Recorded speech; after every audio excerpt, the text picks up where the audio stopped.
Hello guys, welcome to this channel, Mix Vlog sa Marnon. So ngayong umaga mga ka-Mix Vlog, ako po ay magpuputol ng damo kasi sobrang dami na guys. So samahan nyo ako sa aking gagawin ngayon. So pasensya na kayo mga guys kasi yung katag-alog ko putol-putol kasi hindi ako sanay magtag-alog. So ngayon, ito yung gagawin ko. Napaka daming damo guys. So, sa lahat po pala ng mga subscriber at sumusuporta sa Mix Vlog sa Marnon, maraming salamat po sa inyong walang sawang suporta and I thank you.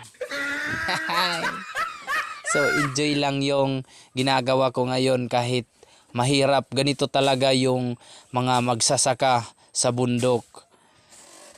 Hindi pala bundok, bukid pala. Kasi kung bundok, mataas yun. So guys, yun, ito yung ano namin, palayan.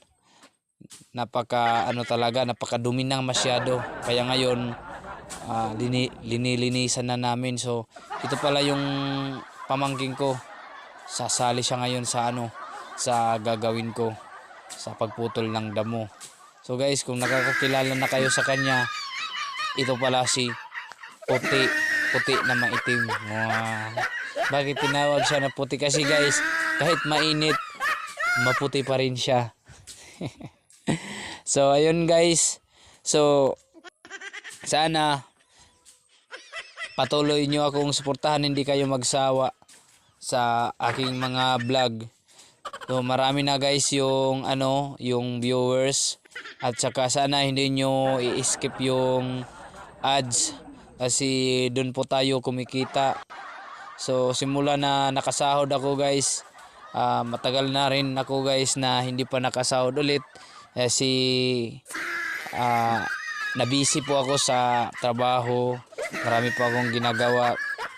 Katulad nito guys, binablog ko na lang yung pagputol ng damo. Kaya yung content ko, Mix Vlog sa Marnon talaga, yung halo-halo. Pwede rides, kahit pwede nagsisimba. Napakarami guys yung ginagawa ko na content. Pero sana hindi kayo magsawa na sumuporta sa akin. Maraming salamat talaga sa inyo. Dahil kung hindi kayo, hindi makakaabot ng 3,000 subscriber yung YouTube channel namin. So, ayun guys. Hindi ko na ito tataasan pa. Basta, ang masasabi ko lang sa inyo, maraming salamat sa walang sawang suporta. At sa mga bago pa lang, subscribe. God bless.